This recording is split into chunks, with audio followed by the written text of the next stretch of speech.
So without further ado, I'd like to bring on Georgios for our next talk. And Georgios is going to talk about the future of UX for designing more and more amazing things on chain. So please give Georgios a big round of applause. Good afternoon, everyone. All right. Who here has used MetaMask? Who here has used Privy? Coinbase Wallet? Mist? Okay. Nice. All right.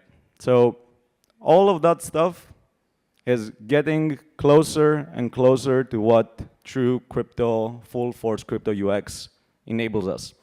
And full force crypto UX is something that I don't think we have truly experienced to date. And this presentation is about showing us that I think we've made great steps towards it. My name is Georgios. I lead the ETHGlobal team. We're accelerating crypto.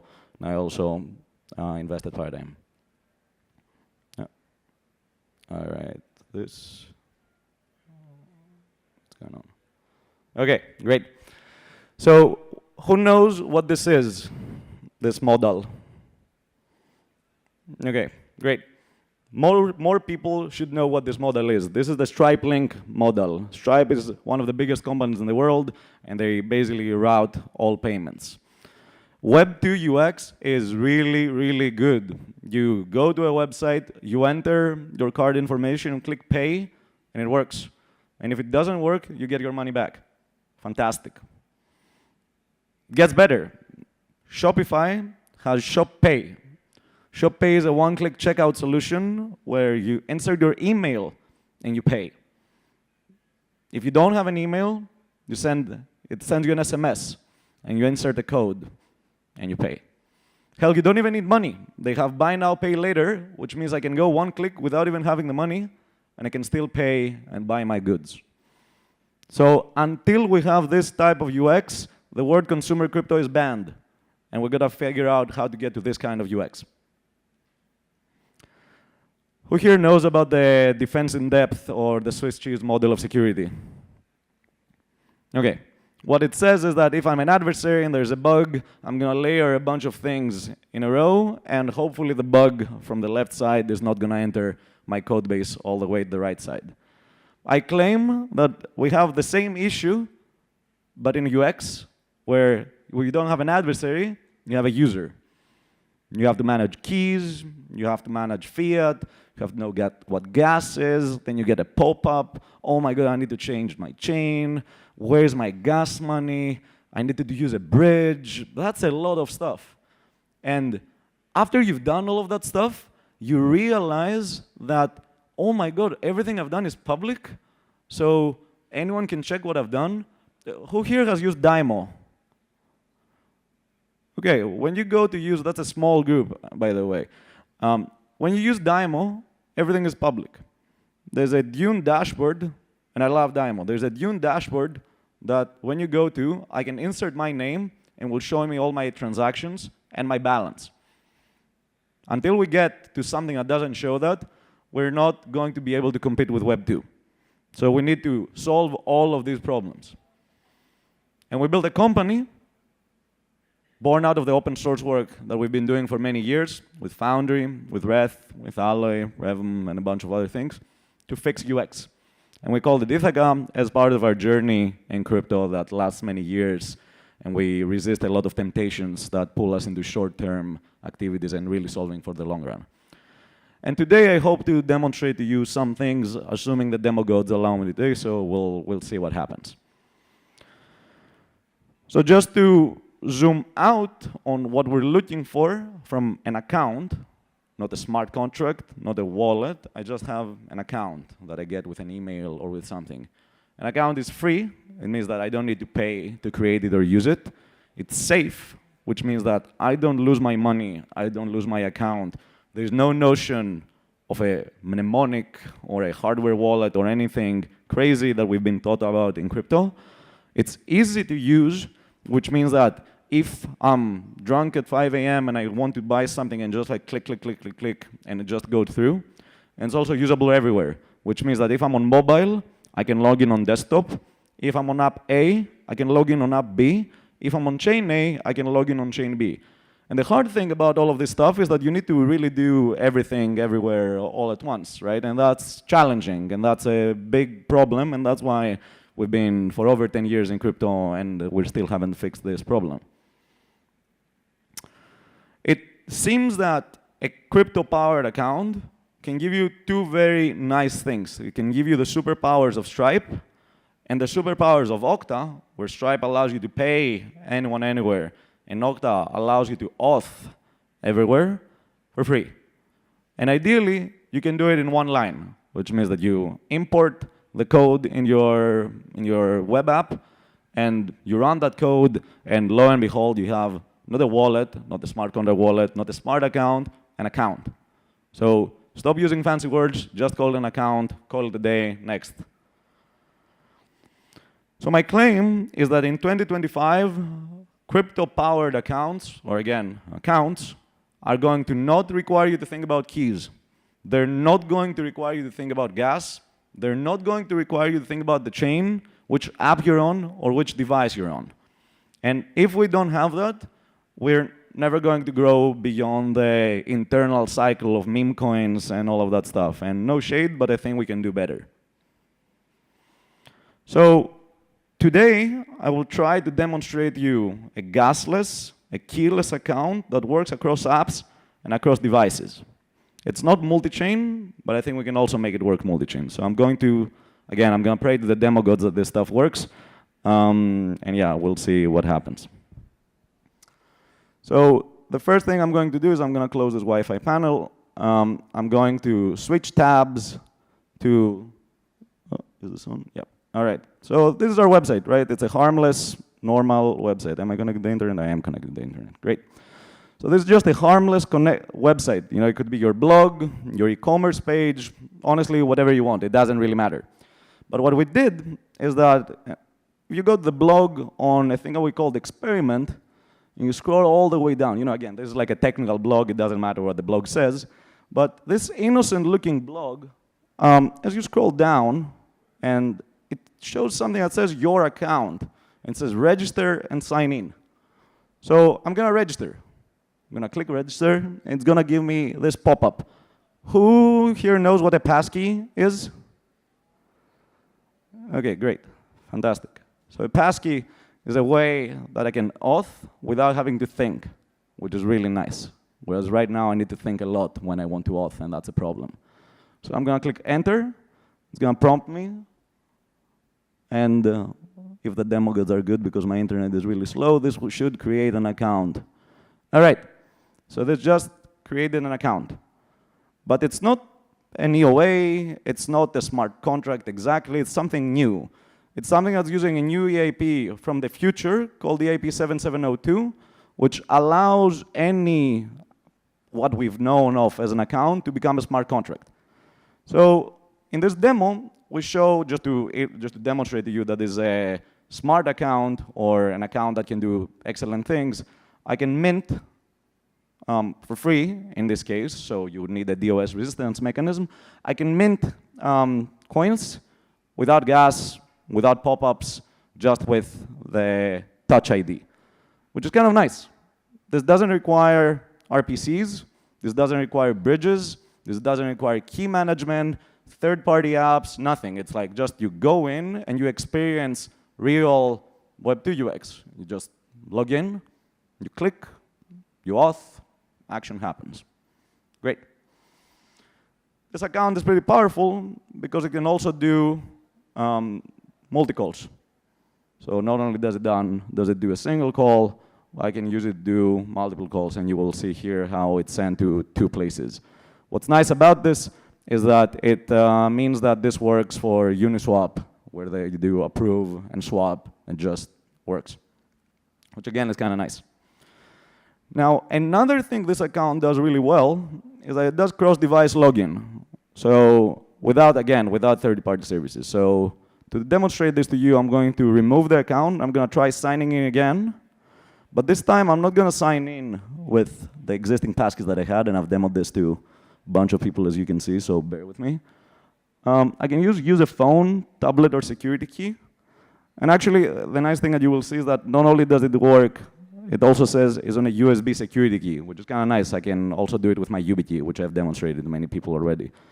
So I will open my camera app. This is just the normal iPhone camera app. It's nothing fancy. There's no wallet connect involved. There's no third-party service involved, just Apple. And Apple is really good at UX, and we're tapping onto that. So I'm going to sign it. It's going to prompt me to Face ID. I wish I could share the screen, but I had some issues on it. You see it says follow the steps on your device. And if the demo goods are good, like I'll be able to auth in a second. Again, this is just a demo, not a real thing. But maybe the demo goods don't like me, so maybe I'm gonna continue. All right, we gotta fix this. So I'm gonna continue. Failed to request credential, but usually what this thing does is that it logs you in and you're able to do a cross-device login. So contributors welcome on this. So the next step from this is to really accept that no longer should the app be going to where the account is. No longer should the form factor of a Chrome extension be frankly acceptable. No longer should we be expecting that if I'm in a website, I'm going to get a pop-up to a different website, and I'm going to auth it there, and then I'm going to go back. You should really look at like what Web 2 does. You want Web 2, like, you know, startup-style UX, Stripe-style UX. You don't want Web 2 bank-style UX where they pop you up to a different app where you need to auth and then you go back to the app. That, like, you lose conversion, you lose users anytime you introduce additional screens. You want it to go as fast as possible.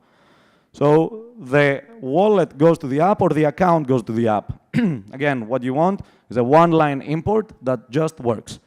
And we're in the early phases of having something that we think can be really exciting. And I think there's this observation that the EVM, which historically was pretty painful to work at, who here has used Truffle? Okay, Hard Hat? Foundry? Okay, nice. So basically the EVM OS, it has been getting better over the years, and we're finally able to do more complex things. And the two things that enable the experience that I demonstrated is A, the P256 curve, which is the secure enclave curve that's available everywhere on everyone's phones right now. The demo that I showed also works with Android. It doesn't require iPhone. It just is nicer because if you have the same iCloud keychain, the accounts are automatically synced, so you don't even need to do this QR code flow that I showed, which evidently is not that robust. And the other thing is that you don't need to also have things like security vendors, because you can make the smart contract that backs that wallet, that account. You can add role-based access control. You can say, oh, if you're trying to transfer $100, don't prompt the pop-up, because it's going to be using a scoped session key for the next 10 minutes. Or if you want to do over $1,000, it should prompt me for the passkey. If I'm trying to do more than $10,000, it should prompt me for my YubiKey. If it's over $1 million, it should set a delay and make me call my mom to like authorize the rest of the transfer. And that's how the real world works. And again, I don't think we need to reinvent the wheel. We should just bring what crypto is really good at, which is keys. We should bring the keys into the existing UX to empower the user. So the EVM has been getting really good at doing these things, either with new transaction types, with new opcodes, with new precompiles. And at the same time, the world of performance is rapidly commoditizing, which is nice. If we can solve the UX layer, the performance, I claim, is basically solved. And now the final boss in all of this is the interop and the privacy layers, which is, again, kind of nice. We have solved a big part of that Swiss cheese that I shared earlier. Again, I want to emphasize that we reuse features from the web. On the left, you see Target, the very popular store, offering passkey login. I think that top-down, there will be a massive wave of passkey adoption, and that Apple, I would predict, like in the screen that you get where it says, you know, login, it will allow the app to program the pop-up. And that's going to be excellent because it means that the pop-up that you get natively is going to also have information of, oh, you're trying to transfer, you know, $5 to Georgios.eth or something. Now, the thing on the right is pretty nice also because traditionally people have been using passkeys scoped to one web application, which means that if you go to another one, you really cannot reuse your passkey. And earlier from today, Tom and Jake from our team, they showed me a demo where we can do cross-app WebAuthn using related origins, which is a feature of the standard that I don't think many people are aware of. Which means that you create your account in one place, and that account is instantiated in the chain, but that account can also be used across any app, which means that I'm on Uniswap, I did a swap, I go to Aave, I can do a borrow, same account, no keys, no gas, just actions. To do that, we had to implement a bunch of things from the future. We implemented 4 things in this particular demo. Thing 1, EIP 7702. This is an EIP that's coming to Ethereum in March 2024 or whenever 2025 or whenever we do the Pectra upgrade. This is a great EIP. Ethereum L1 has it, will have it. Every L2 should have it stat. So if you're building an L2, if you're working with an L2, go pressure them to add this EIP ASAP. Secondly, we're leveraging the EIP for wallet calls, and we're actually extending it somewhat with the bottom left with sequencer-sponsored transactions, which is basically additional methods for RPC services to know what's going on with transactions. It's not just for sending multiple calls, it's actually super powerful. And my claim with what we called Odyssey Request for Comments 01, where the demo, we called it Experiment 01, my claim is that the sequencers of the L2s, if the L2s are businesses and they want to make good for their users, instead of outsourcing a lot of things, they're going to want to offer these things themselves. So gas sponsorship is a very natural thing that you want to offer, but this extends to really anything. It extends to managing authorizations, extends to bridging, it extends to a lot of things. So I think the sequencers are going to get really powerful, and there's going to be obviously a tension between, okay, if you're making one sequencer really powerful, how do you decentralize it? And fourth, we implemented the RIP 7212, which is the P256 curve that leverages WebAuthn, the Apple Secure Enclave, the Android key store, anything really. And it's quite nice. OP Stack already has it. I think zkSync already has it. I don't know where else it is, but it's a really good EIP, and it should be everywhere. So we're also pushing for hopeful inclusion of this in the Pectra upgrade because the UX is really, really good. Other features from the future that we want, I think these are the things I'm super excited about. I think account recovery is extremely important. When I create a passkey, maybe I just don't carry my phone around, right? Maybe I want to be able to log in from another device. Ideally, I would like to be able to scan some real-world credential or insert my email or something like that to be able to recover my account. So let's say I'm at home, I have lost my account, I'm starting from a new phone, maybe I have lost access to my Apple account as well. I can always use some relatively standard or stable credential to reauth. ZK Passport is actually quite nice because it also means I can do rate limiting, and that means I can sponsor, for example, 1 million gas per day per user for free transactions on NL2, which is kind of nice. Now, the other 2 things that I'm really excited for are stealth addresses, because stealth addresses are a technique that we can use to do payments where you don't know who is receiving funds. I think one underexplored area of development is combining stealth addresses with the EIP 7702, which means that I can just create smart contract accounts at random addresses and spend to them, and it never looks like I'm spending to an address that I control or a friend of mine controls, which is kind of nice.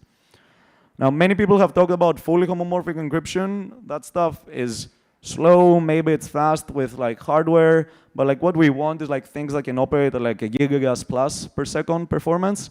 And I think the thing to do here is that we want to scope down the problem to something that really is tangible. And in our case, token transfers are just additions. If you look at token transfers, they're just additions. There's no multiplications. You get into multiplications if you want to do lending, for example. But my claim is that if you just do El Gamal-based additive homomorphic encryption, it's good enough for many use cases. And the third thing is that we were just chatting with the Across team this morning, that you want to be able to execute a transaction on any chain. So we want to combine ERC 7683, which is a standard for cross-chain intent-backed operations, with 7702. And we think that that can be super exciting. We need all of these things in Ethereum L1, in every L2. Can't stress this enough. Go to your L2 and tell them add these features. If you want to add them more features, tell them UX matters, I'm losing users, go add these features. We're happy to help with deploying these features in DevNets that showcase full force crypto. Same thing I do with your L2, go do with your wallet. Tell every wallet, I don't want to see a mnemonic ever again. I don't want to see the gas number ever again. I don't want to see switch account ever again. Like if you do that, it's embarrassing, frankly, and you should use another wallet. We're able to do that because we have built up the entire stack. We built Alloy, we built Revum, we started building a compiler, we built Foundry, we built Reth, Cryo, WAGMI, Ox, VM. This is full stack Ethereum, and we're able to modify the entire stack to fix crypto. And our North Star is to solve the hardest problems in Ethereum, and we invite you to join us. Thank you.